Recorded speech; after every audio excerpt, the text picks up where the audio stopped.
Hello class, this is Econ 510 Managerial Economics class.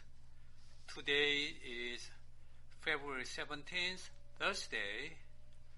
The class will move on to Chapter 6 of your textbook.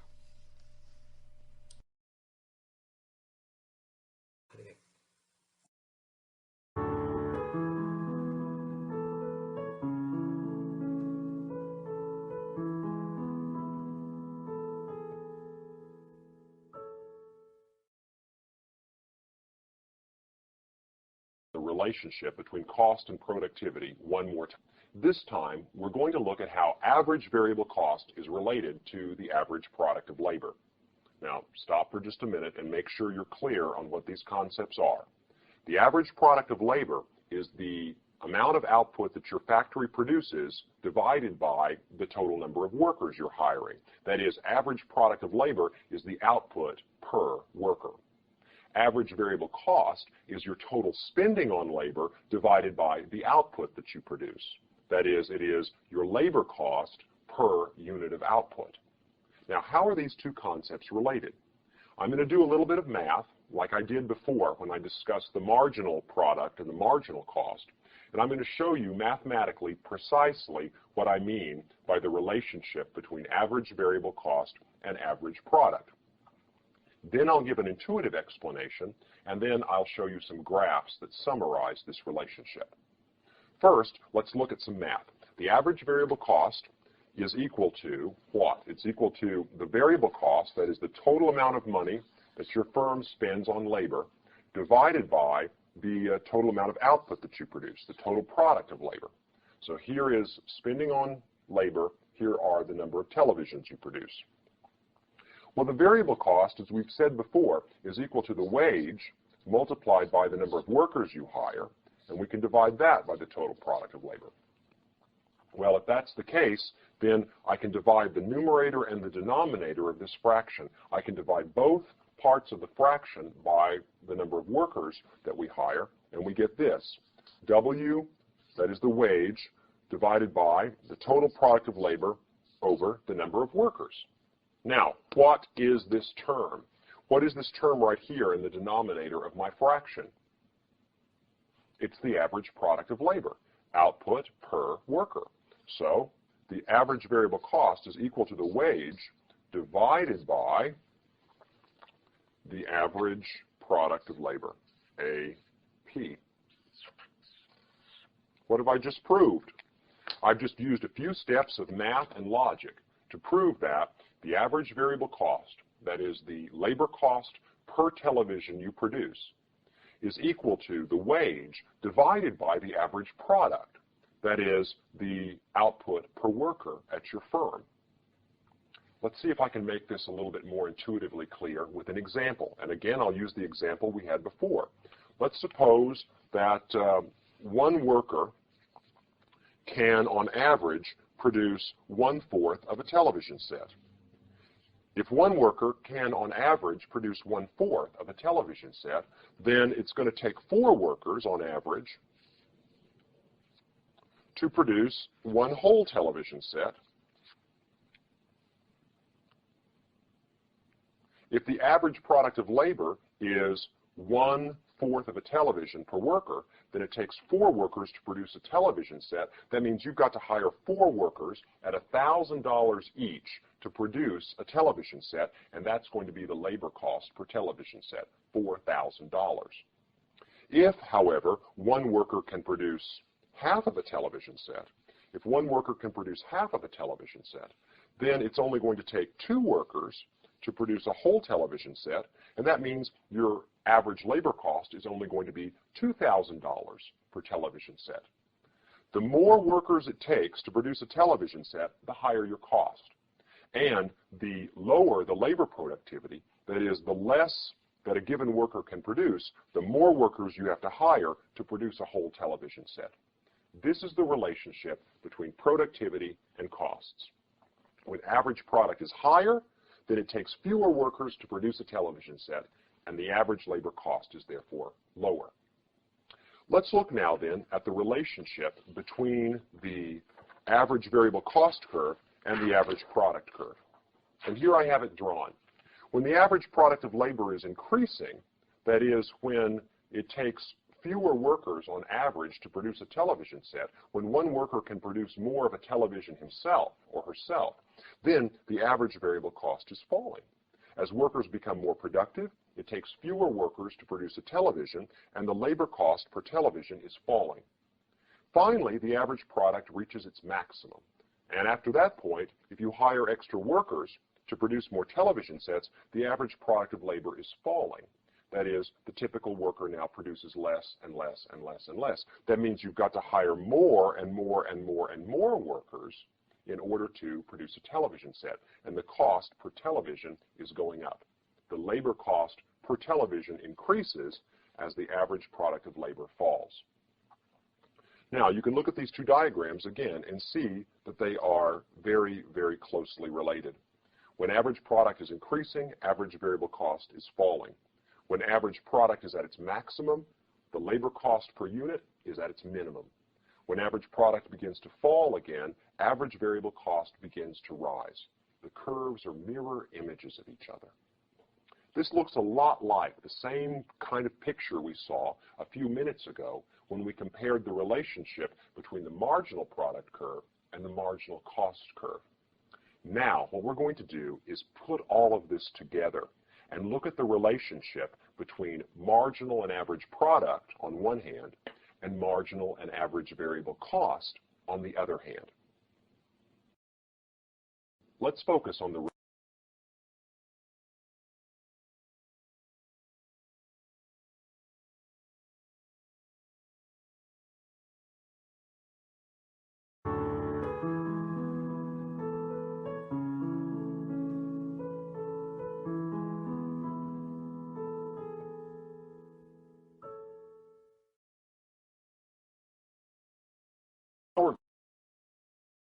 put together the things that we've done in the last few lectures.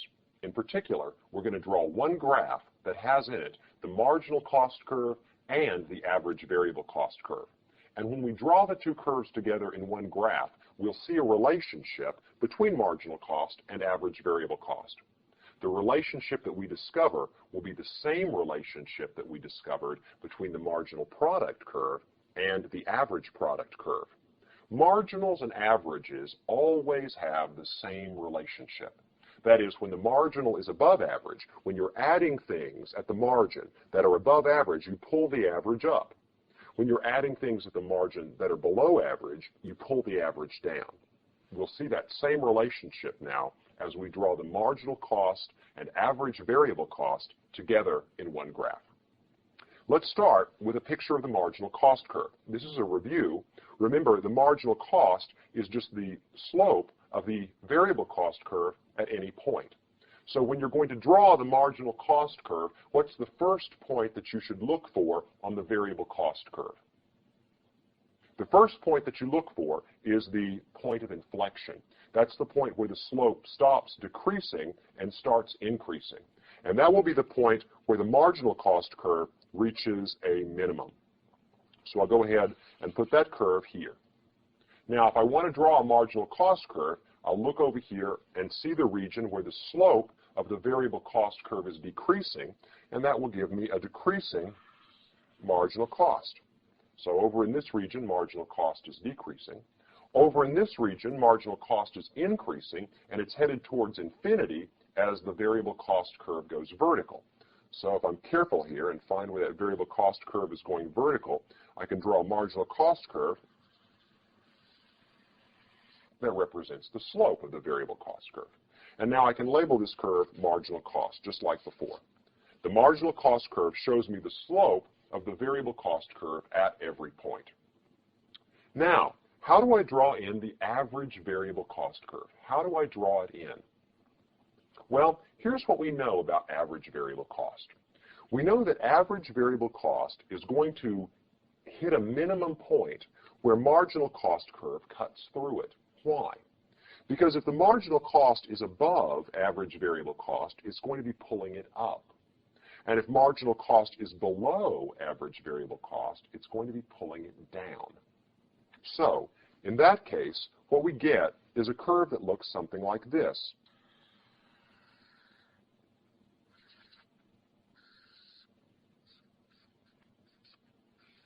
Now, how did I draw this curve the way I did? I drew it because I know that anytime marginal cost is above average variable cost, it's pulling the average up. The AVC will be increasing. Anytime marginal cost is below average variable cost, it's pulling the average down. The average will be decreasing. That means that if average variable cost is its usual U shape, that the bottom of the U, the minimum point, has to occur where it touches the marginal cost curve, where it cuts through it. Now, the only thing that I haven't explained in my geometry here is how did I choose this particular point for the intersection? How did I choose that point?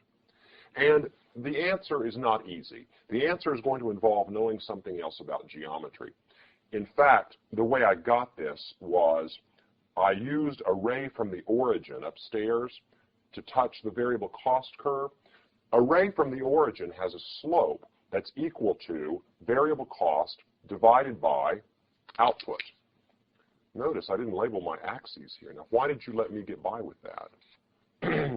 If you don't label your axes, you're not measuring anything. Back to my ray from the origin. My ray from the origin here goes up and touches the variable cost curve at this point. Now, what does the ray from the origin tell you? Well, the slope of the ray from the origin is rise over run. And the rise is the variable cost, and the run is the output. Well, what is variable cost divided by output? That's right. It's the average variable cost. So, at this point, the ray from the origin is at a minimum.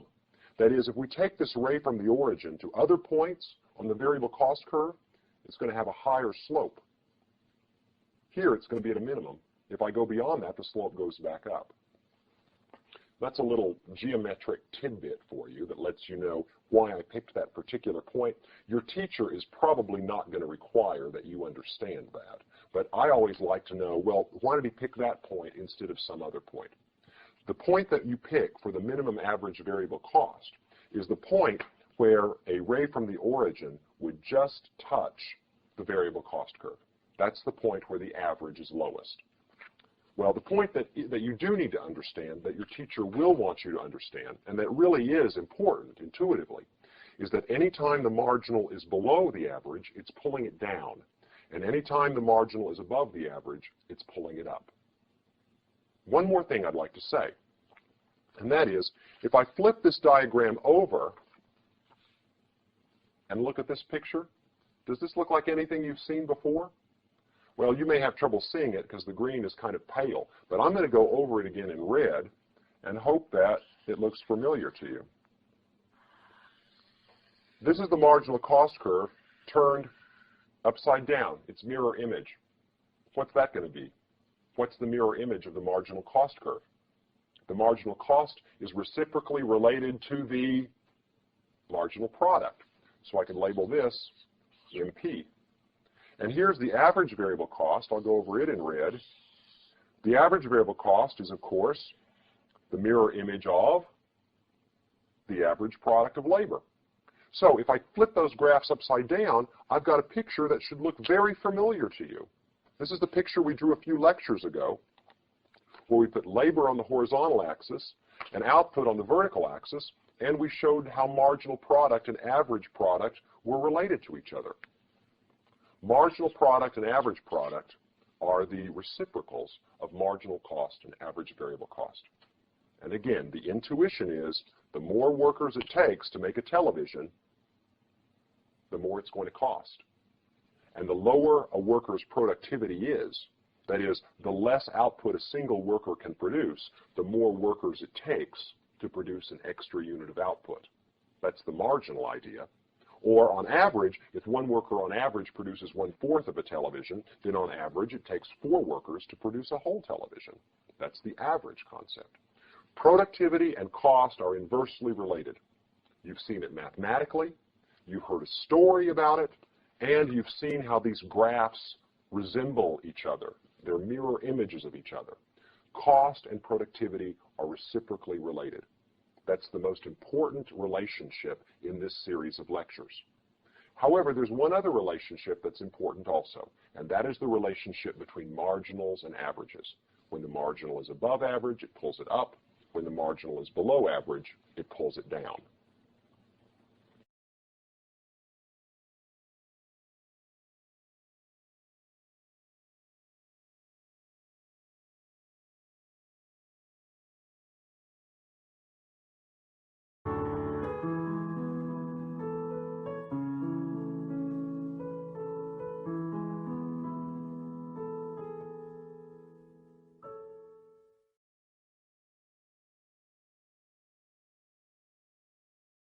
Talking about a firm's decision in the short run.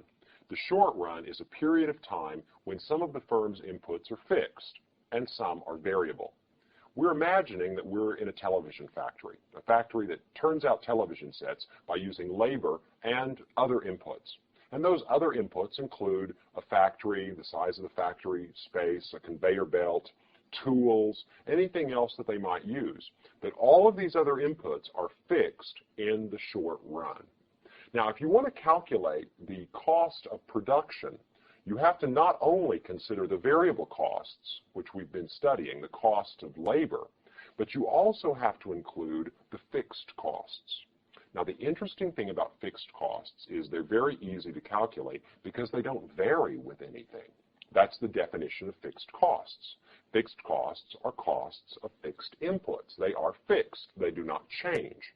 No matter how many television sets you produce, no matter how many workers you hire, fixed costs are fixed. So you can look at a table like this one right here, and no matter how many television sets we produce, the fixed costs are going to be a constant $10,000. That's going to be our assumption. $10,000 is the cost of all of the inputs that we have to pay for that we cannot vary in the short run, including our tools, our conveyor belts, our factory space, etc. So whether we produce 2 television sets, 10, 30, 45, 48, 49, whatever, our fixed costs are all going to be $10,000. So fixed costs are constant. They are fixed.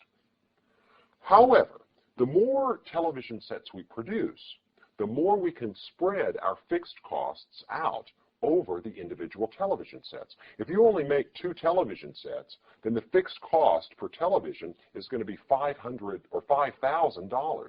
10,000 divided by 2 is $5,000.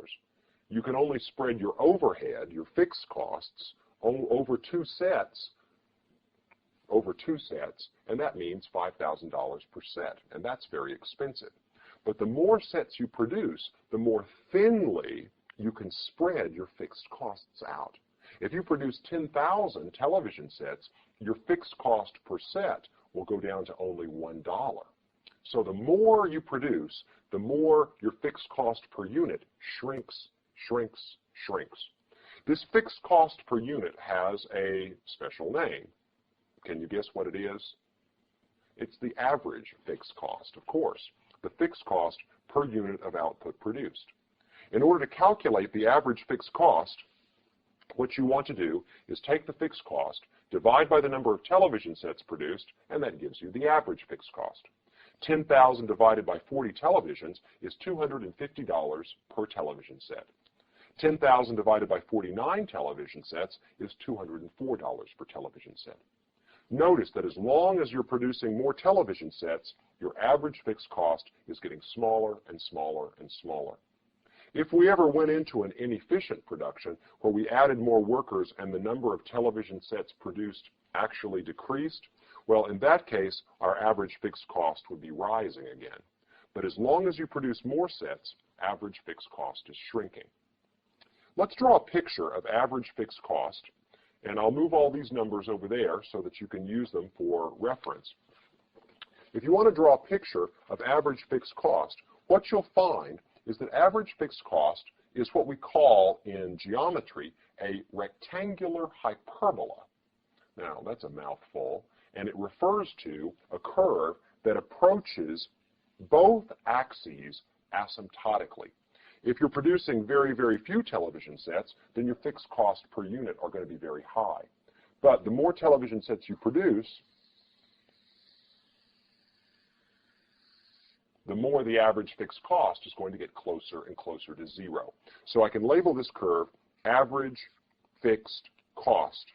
It's very high when you're not producing many television sets. It then shrinks, and the more television sets you produce, the smaller it gets. This is spreading your overhead out over more and more television sets.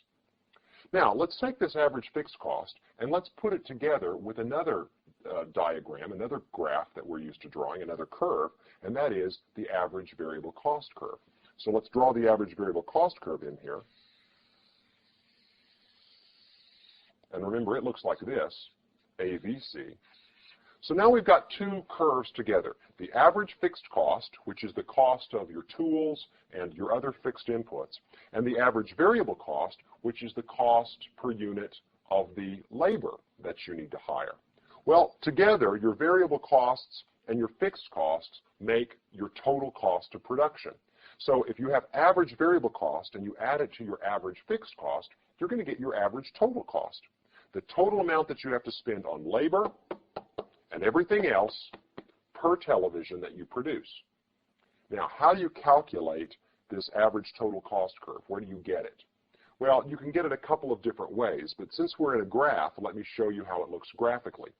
If you take the average fixed cost of producing a given number of television sets, right here, and you add it, the average variable cost of producing a given number of television sets. I've got to be careful here because I've got two curves, so I've got to make sure which one I'm looking at.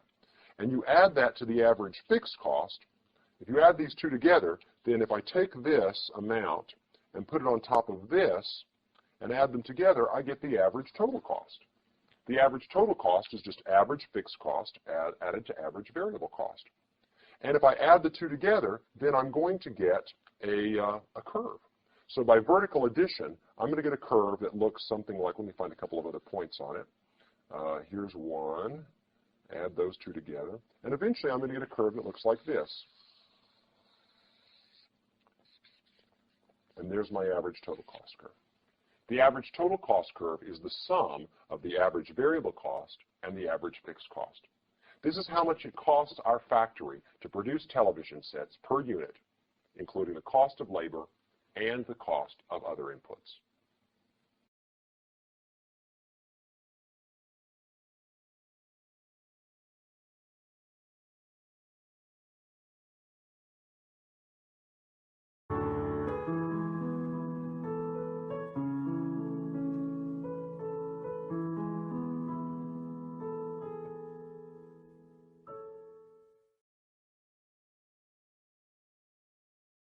Talking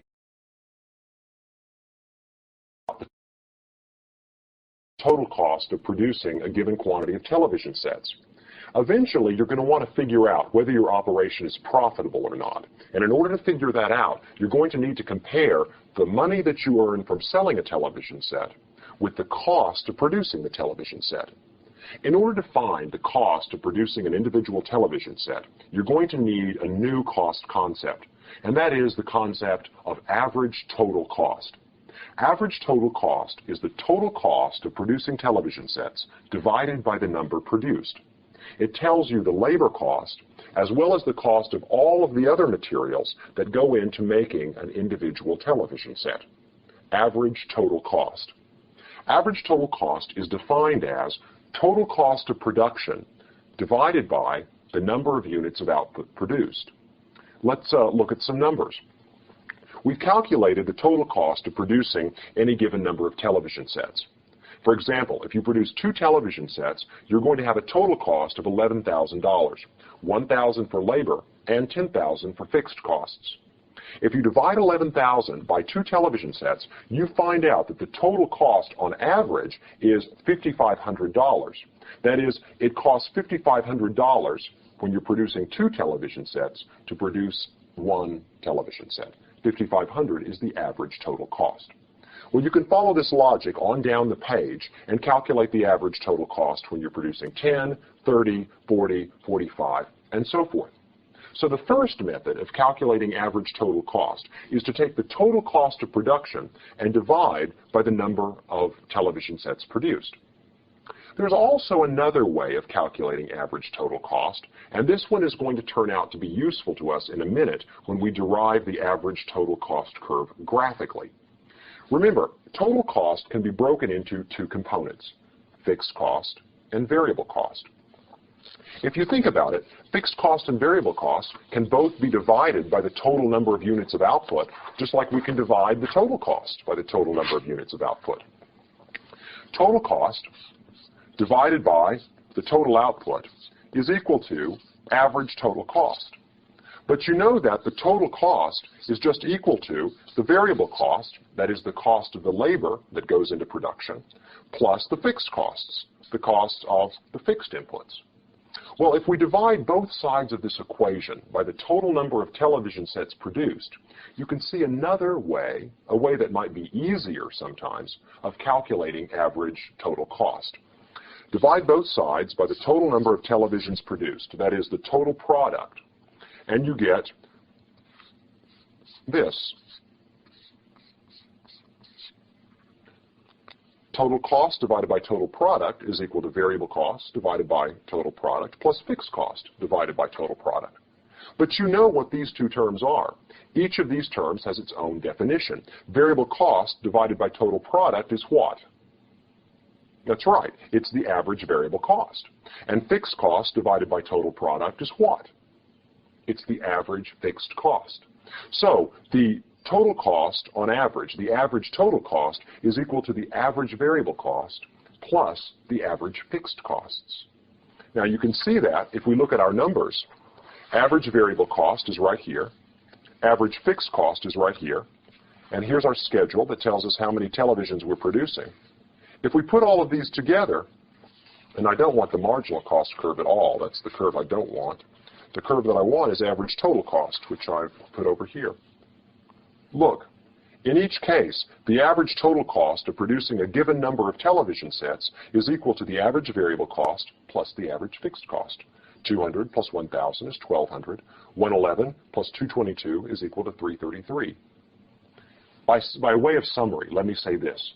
There are two ways of calculating the average total cost.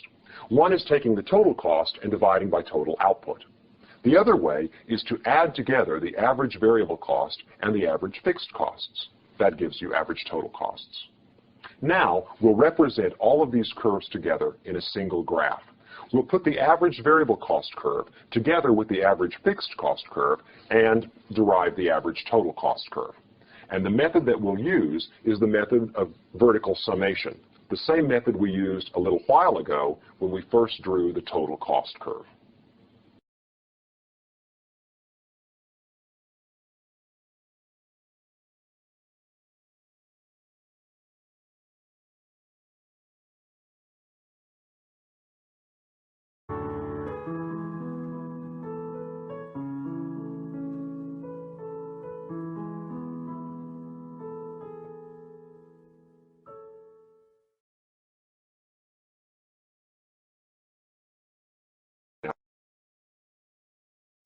We're going to put everything together now as we wrap up our lectures on the cost curves. Again, a lot of students have to kind of fight the idea of cost curves because it just looks like a bunch of lines floating around on a page. Things are going to go better for you in your economics class if instead of just seeing lines on a page, you have some sense of the intuition of the story behind them. And that's what we've tried to do in these last few lessons. I'm going to wrap everything up now and draw the picture that we're going to take with us into the lectures on profit maximization. And as I wrap up, I hope I'll be reinforcing some of the intuition that we've covered in the previous lectures. So let's look now at two curves that we were drawing in the last segment, the average variable cost curve and the average total cost curve. Now, what should you think about when you see these two curves? Well, let's look at average variable cost first.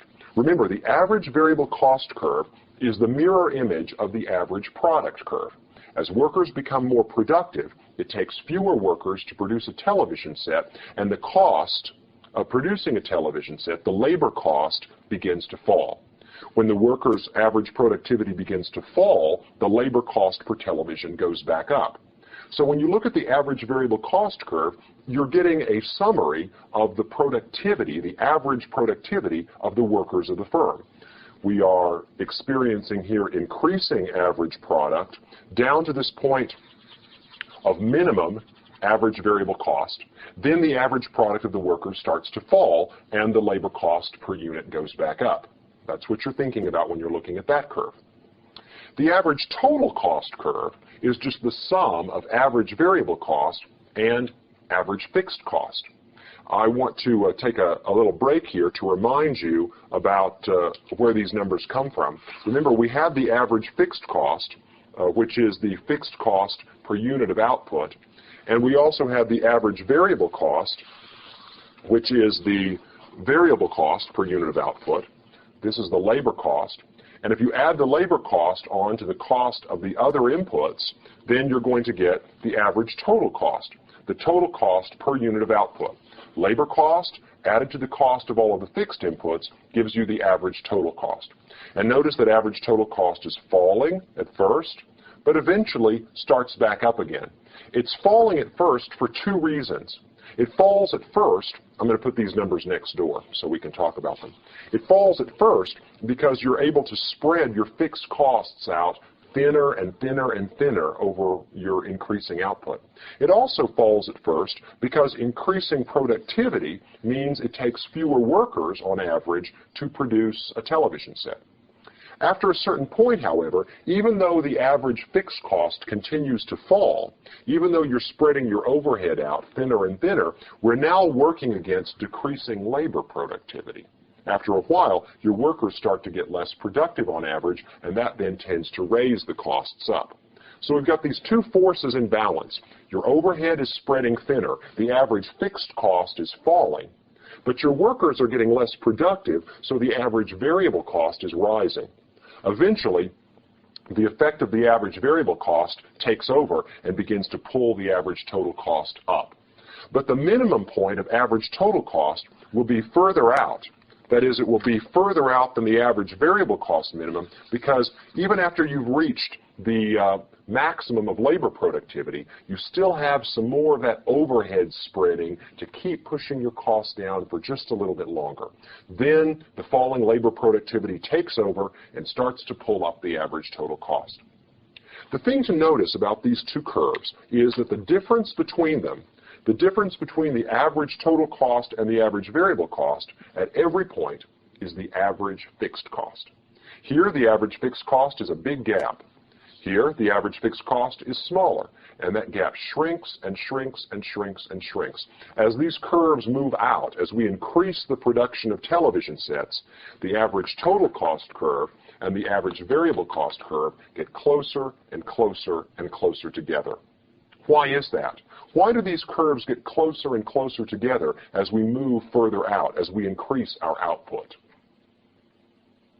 These curves get closer together because the vertical distance between them at any point is simply the average fixed cost. And since the average fixed cost is always shrinking as output increases, these curves get closer and closer together. They never quite touch, but they will approach each other asymptotically. All right, so there's the average total cost curve, which is the average variable cost curve added on to that average fixed cost curve. And there's one more curve we need to draw, and that is the marginal cost curve. Now, how do we draw the marginal cost curve in this picture with no other points of reference? We draw it by remembering the relationship between averages and marginals. When the marginal is below the average, it's pulling it down. When the marginal is above the average, it's pulling it up. That means that every marginal cost curve will cut through average cost curves at their minimum point. Because when the curve is below it, the curves continue to fall. When the marginal cost curve rises above it, it pulls the average up. So we know that the marginal cost curve will look like this. Remember, the marginal cost curve tells you about the marginal product of labor. It tells you about the workers that you have to hire, the additional workers that you have to hire to produce an extra television set. Here, the marginal product of labor is increasing due to teamwork and specialization. The marginal product of labor reaches its maximum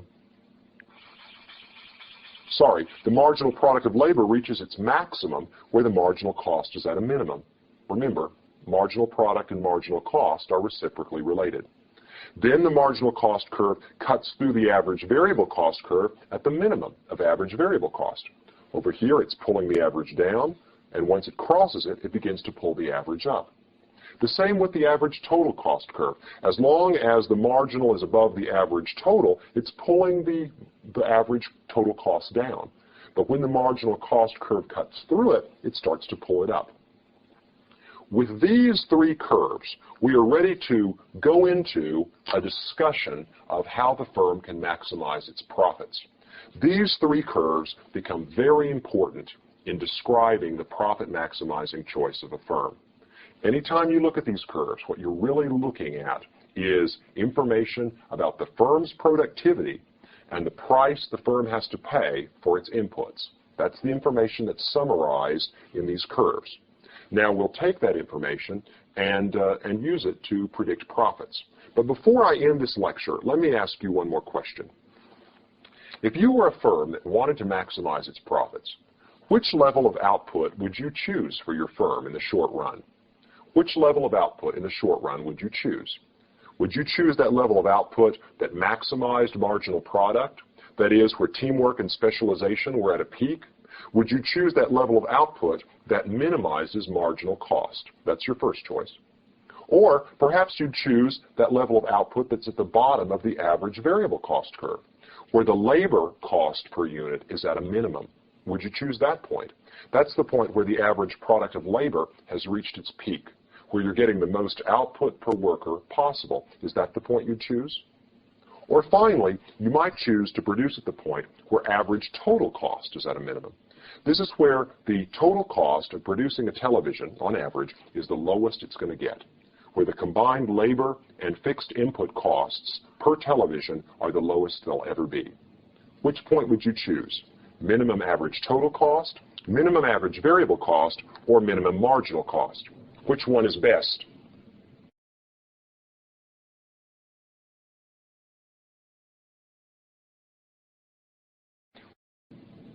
The answer is none of the three.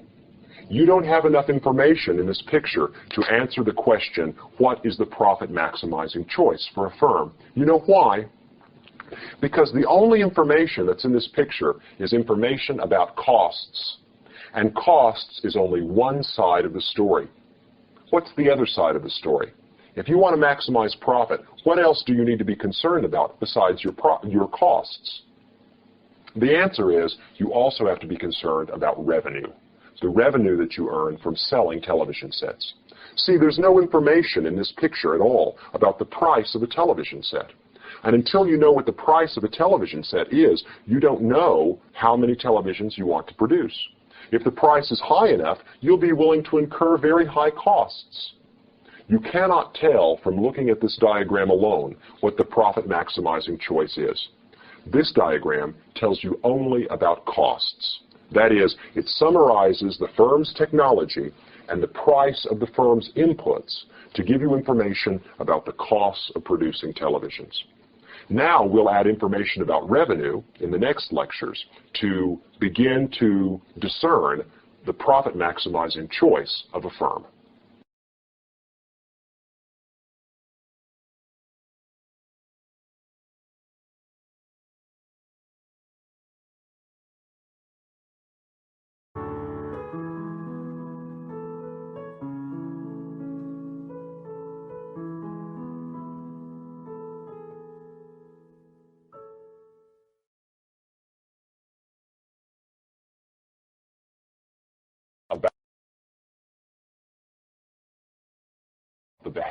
We've been talking for the last few lessons about the behavior of the firm in the short run.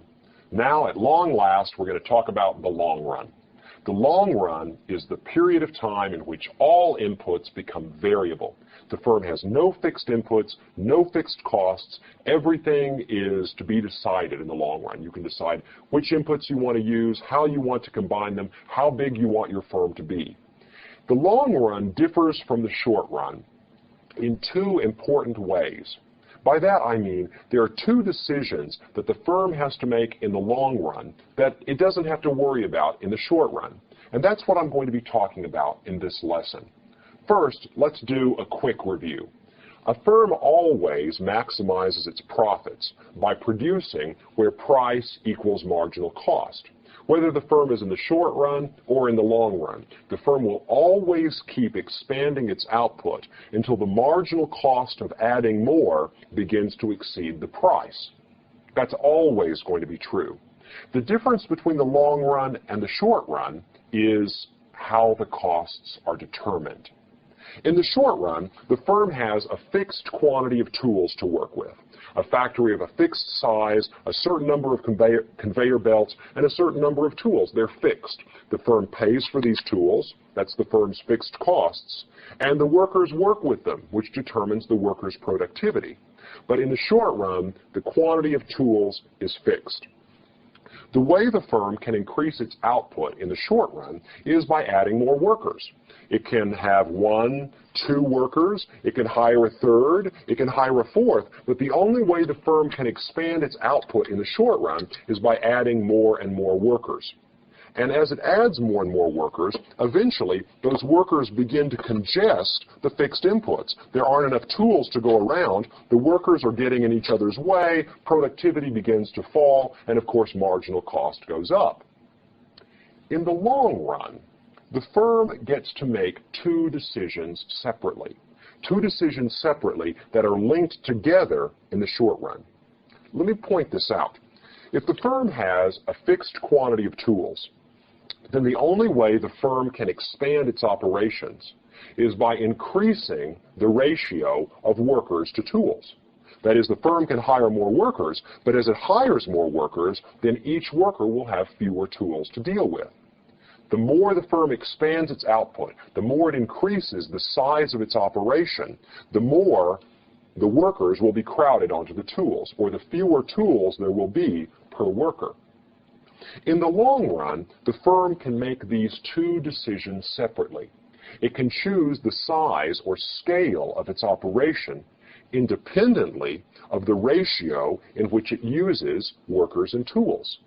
Let me make clear the two decisions that the firm faces in the long run. The first decision that the firm faces in the long run is the choice of technique. In economics, when we refer to the technique of production, we're referring to the way in which the firm combines its inputs. That is, a technique where you use a lot of workers with very little capital. That's one possibility. Say this is the way rice is grown in rural China. A lot of labor is used with very few tools. That's one technique. An alternative would be to use one worker and a lot of tools. And this is the way rice is grown, say, in Louisiana, where more capital is used, more combines, more irrigation, more tools are used, and fewer workers are used. So the technique, whether the technique is capital intensive, that is, it uses a lot of capital and very little labor, or whether the technique is labor intensive, that is, it uses a lot of labor and very little capital, that's something the firm can decide in the long run, how it wants to combine these inputs so as to minimize the cost of production. The second decision that the firm faces in the long run is once it's decided how it wants to combine labor and capital, it has to decide how big it wants its operation to be. Does it want a small operation that uses just a few workers and a few tools to produce output? Or does it want a big operation with a lot of workers and a lot of tools? The bigger your operation gets, of course, the higher the cost could get or the lower the costs could get. The scale of operation, that is, the size of your operation, influences the costs of production and therefore influences profits. So the firm decides whether it wants to be big or whether it can make more money by being little. Let me quickly review. As we move ahead into an analysis of the firm's behavior in the long run, we're going to be considering two decisions that the firm can now look at separately. Two decisions that are somehow meshed together in the short run, but can be made separately in the long run. The first is the choice of cost minimizing technique, how to combine labor and capital to produce output at the lowest cost. The second is the choice of scale. Is a small operation or a larger operation going to give us more profits? We'll look first at the question of cost minimizing technique, how to combine labor and capital to produce a given quantity of output. Then we'll consider the question of scale. Is the firm going to do better by being large or by being small?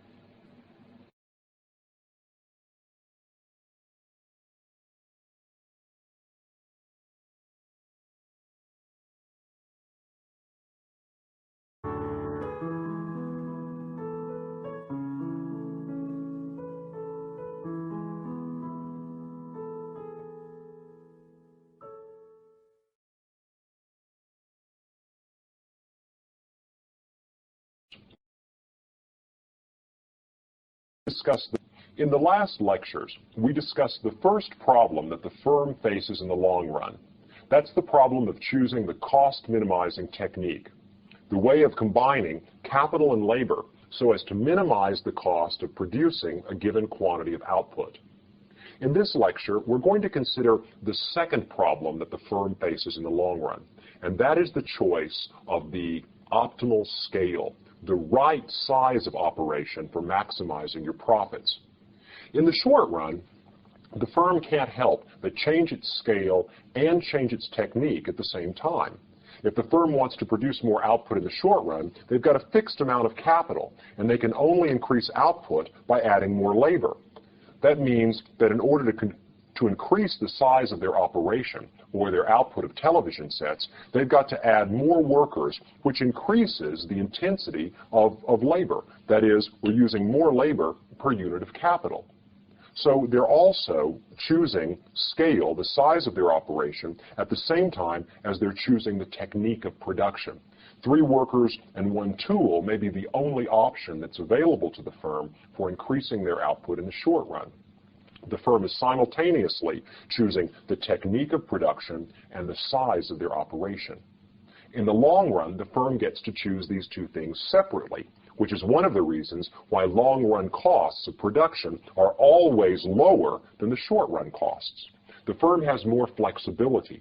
If the firm wants to increase the size of its operation, it doesn't necessarily have to use more labor per unit of capital.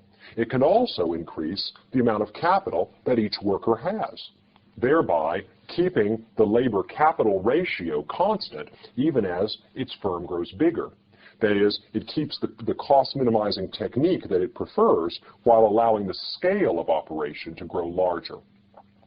The definition of the scale of operation is as follows. Scale is said to increase if the firm has a proportional increase in all of its inputs. So if we start with 1 worker and 1 unit of capital, the scale of the firm is said to increase if we add a 2nd worker with a tool of his own and a 3rd worker with a tool of her own. To have an increase in the scale, it is required that all inputs increase by a particular proportion, that they all increase by the same proportion. If we just increase labor and hold capital constant, that is not a change in scale. If we just increase capital and hold labor constant, that is not a change in scale. To change the scale of operation, you must have a proportional increase in all of the factors of production. Now, here's the question that we want to answer. How does the firm's productivity change as we change the scale of operation? In order to answer that question, we're going to need to define a concept very specifically, and that's the concept of economy of scale. What happens to the firm's productivity when the scale of its operation changes? Suppose we go from 1 worker with 1 unit of capital to 2 workers and 2 units of capital. What happens to output? Well, you can imagine that one of 3 things would happen. The first is probably the most reasonable assumption, and that is that if both of our inputs double, our output would double as well. This is the case when the firm is said to have constant returns to scale. Constant returns to scale is defined as a technology where increasing all inputs by a given proportion increases output by the same proportion. The reason this seems like a reasonable assumption is the possibility of replication. If we've got a guy over here making television sets by using a particular tool, and he can make 10 television sets a day, if we have another worker who has the same toolkit, we would imagine that that worker could also make 10 television sets a day. Replicating this operation would allow us to double the amount of output we get in a single day from our factory. If we had a third worker also with a tool, we should be able to replicate the operation again. Tripling inputs, we would expect to be able to triple output. That is the idea of constant returns to scale. And it seems like a reasonable assumption because of the possibility of replication, having someone else do what another worker with his tools is already doing successfully. Now, there are two other possibilities. The first is the possibility that things are actually better than constant returns to scale, that adding a worker with a tool, adding a second worker with a second tool allows us to more than double our output. That is, if we have one worker with one tool producing 10 television sets, two workers with two tools might actually be able to produce 30 television sets in a day. That would be the case if somehow there's some kind of teamwork and specialization between these workers. If working together, they can operate in a way that's more productive than if both of them work separately. Having the workers work together and cooperate, using their labor and tools together, may actually allow them to be more productive than two workers simply replicating what each other are doing. This is the case with increasing returns to scale.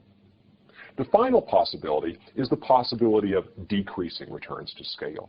It may be that by doubling all of our inputs, we actually increase output by a smaller proportion, maybe only 10% or 20%. Now, you might ask yourself, why would we ever have decreasing returns to scale? What could ever lead to a situation where two workers with two tools would do less productive work than they could do if they were working separately? And it has to do with the problem of a growing organization. As an organization gets larger and larger, you have more and more activity under a single manager. And that manager is responsible for making decisions about how this process is organized, how the workers are paid, how they are scheduled, how their activities are coordinated. When you've got a manager who's over this whole operation, it may be that the individual workers say to themselves, hey, rather than trying to make my money by working harder producing television sets, I'll go and lobby the manager for a raise. I'll go and ask for favors. I'll ask for a better schedule. I'll try to use my influence to improve my position in this organization. This is a form of rent-seeking, and it goes under the name of influence activities. Influence activities are efforts on the part of the workers to influence the organization to their advantage. And the cost of these influence activities is this. When workers believe that they can get more benefits by lobbying the boss, they'll spend less time actually producing televisions for the firm. Because of that, as the organization grows larger and the manager has more and more power, it is a greater and greater temptation for the individual workers to engage in influence activities rather than to produce television sets. And the cost of production then goes up as the firm has to employ monitors to make sure that people stay on the job and don't spend their time taking too many breaks, going and lobbying the boss, and such things like that. This is the idea behind decreasing returns to scale. As the firm gets very large, the problem becomes managing workers and preventing them from engaging in influence activities. So, this is the idea of scale economies. The firm wants to consider, what is the potential for teamwork and specialization? What is our scope for enjoying increasing returns to scale? Because as long as we're enjoying increasing returns to scale, it will probably pay for us to expand our operation. Also, we want to know, when are we likely to have constant returns to scale? Because anytime a firm has constant returns to scale, replication is a possibility. And finally, there's the problem of decreasing returns to scale. If the firm grows too large, its workers are tempted to engage in influence activities, thus raising the cost of production. In the next lecture, we'll see how economies of scale translate into the costs of the firm in the long run.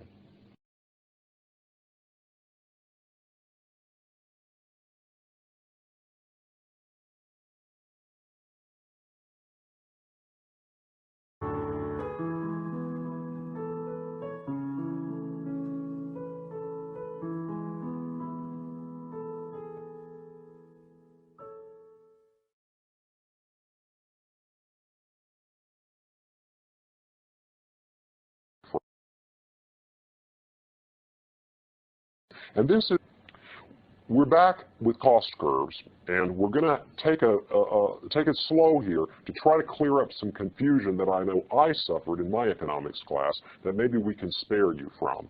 And this is the confusing question of the relationship between the short run and the long run cost curves.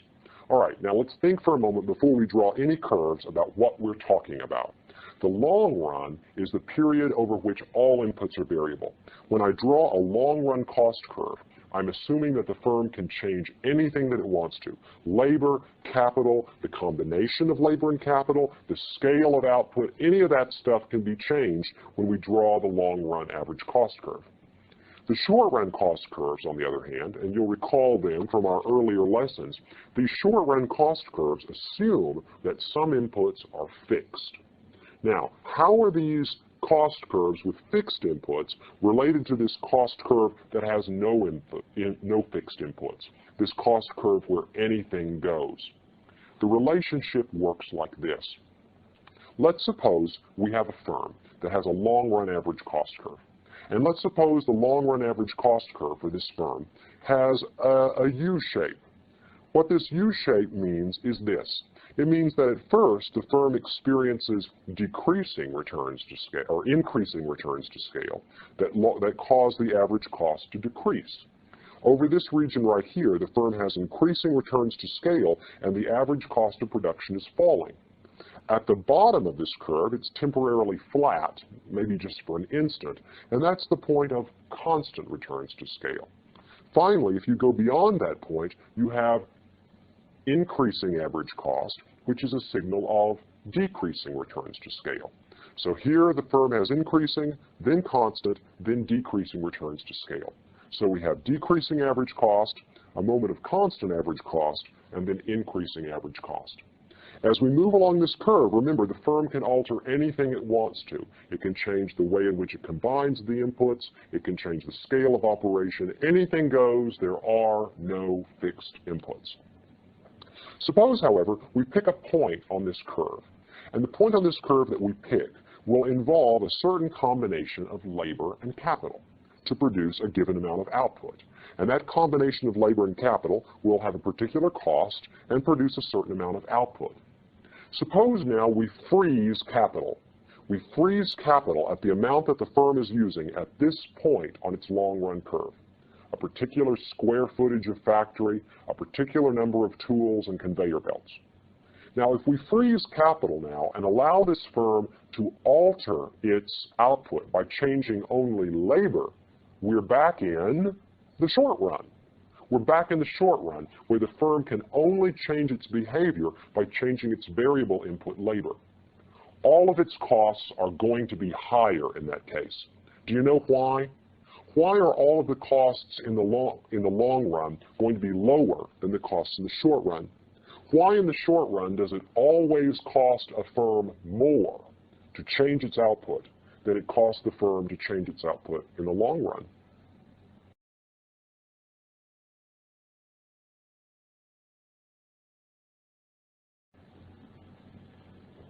The answer is, in the long run, the firm has more options. The firm can combine labor and capital so as to minimize costs.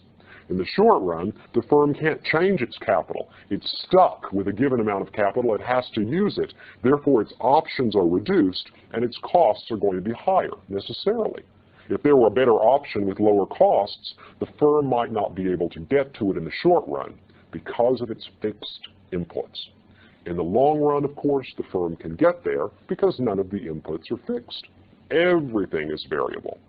So, if we want to look at the short-run costs, they're going to lie above the long-run costs. The short-run costs of production are going to lie above the long-run costs at every point except the one point that touches the curve.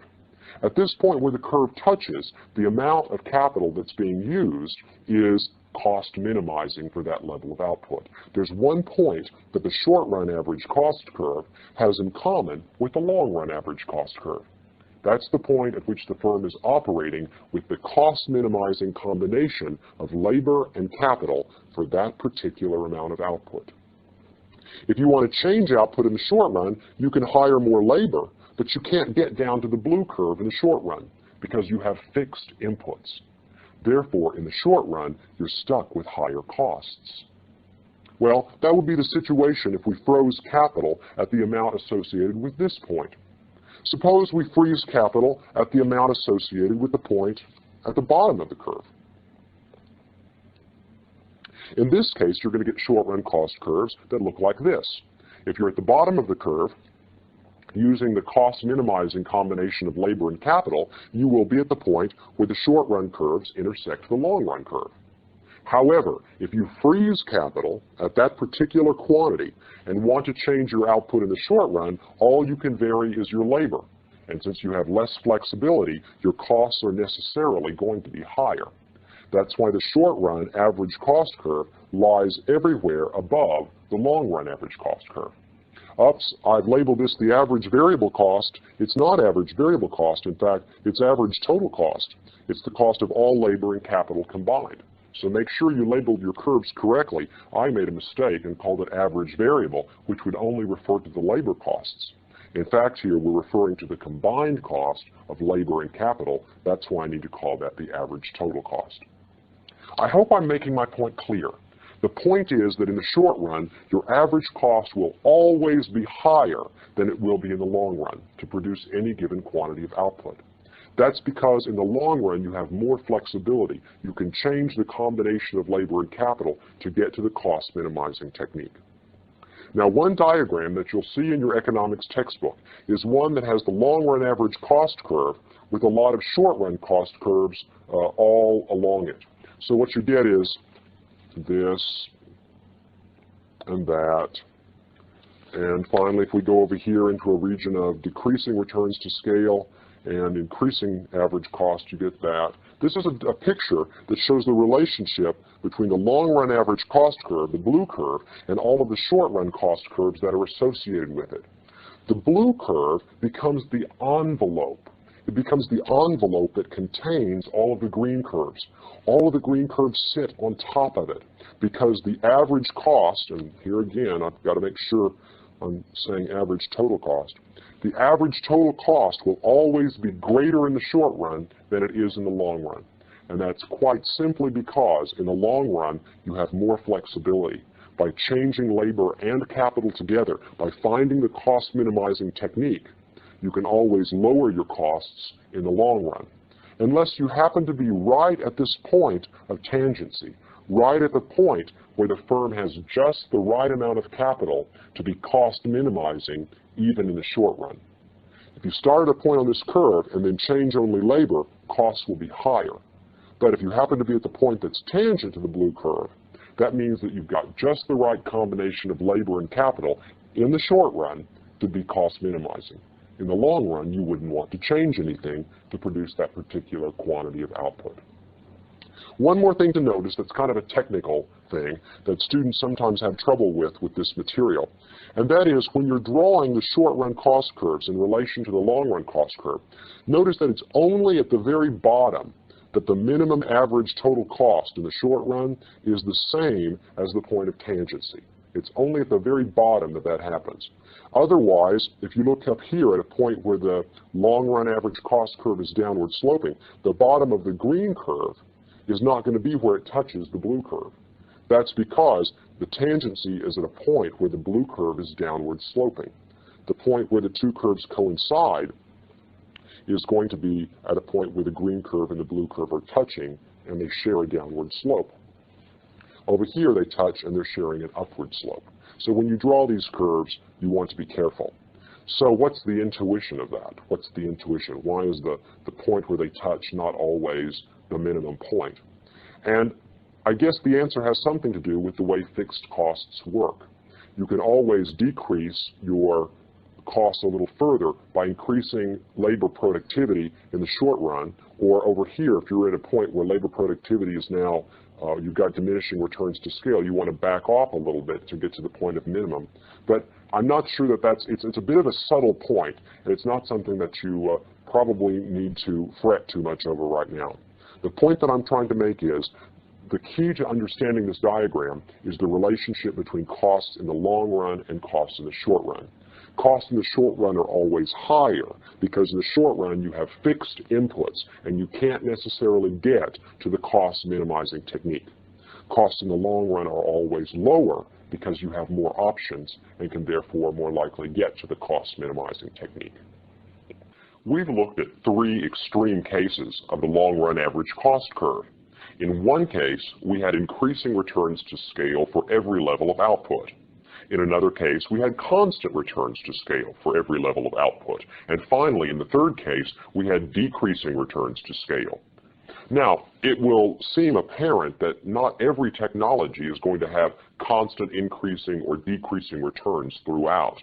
In fact, it's probably unreasonable to expect that each technology would not have some range of each of these. That is, for most technologies, whenever a firm is small and growing, it will be experiencing some increasing returns to scale as workers and tools are used with teamwork and specialization. At some point, constant returns to scale will occur, and as the operation grows still larger and problems with coordinating and management begin to arise, then decreasing returns to scale will then kick in.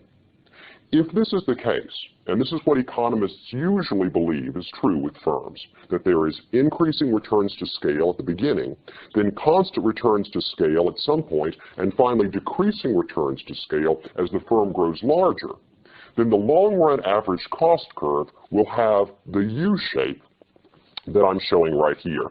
The U-shaped long-run average cost curve represents a technology that has increasing returns to scale, then constant returns to scale, and then decreasing returns to scale.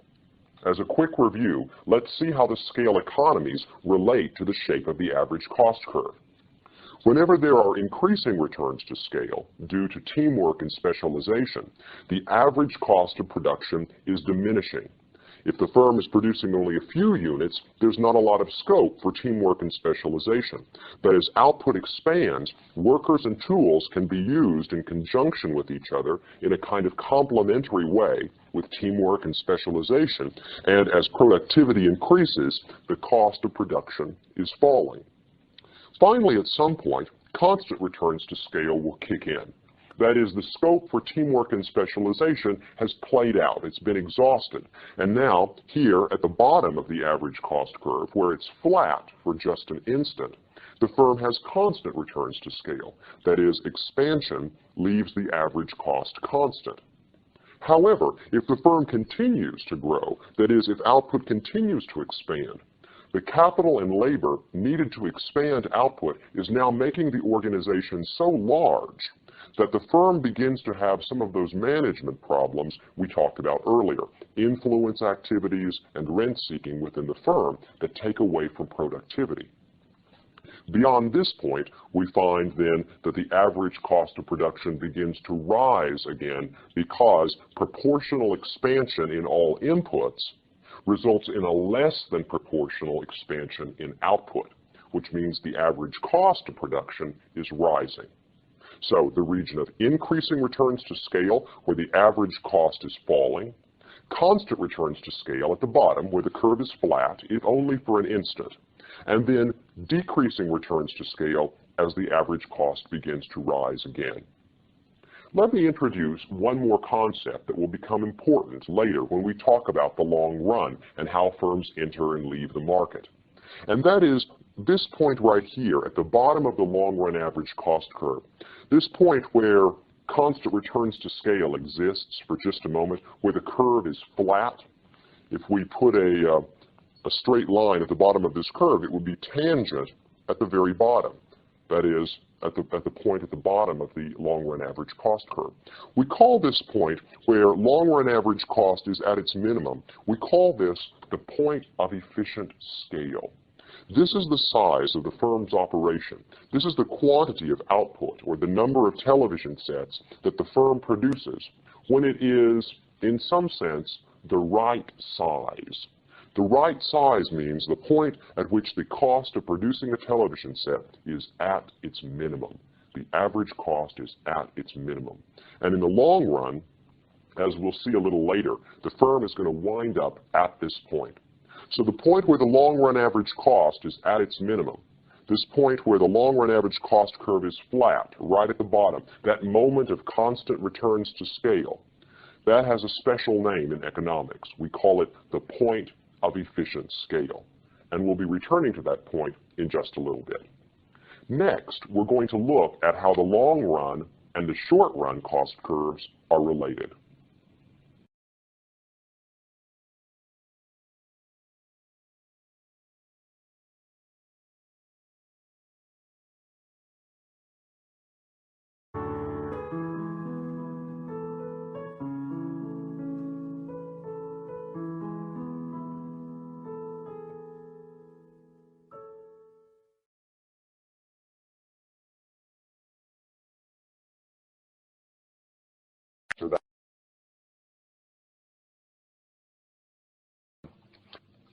Another question that students ask is, when do you move along the cost curves and when do the cost curves shift? Let's see if I can answer that one. Over here, we have the long run and the short run cost curves, and I've reproduced them over on the board so that we can talk about them.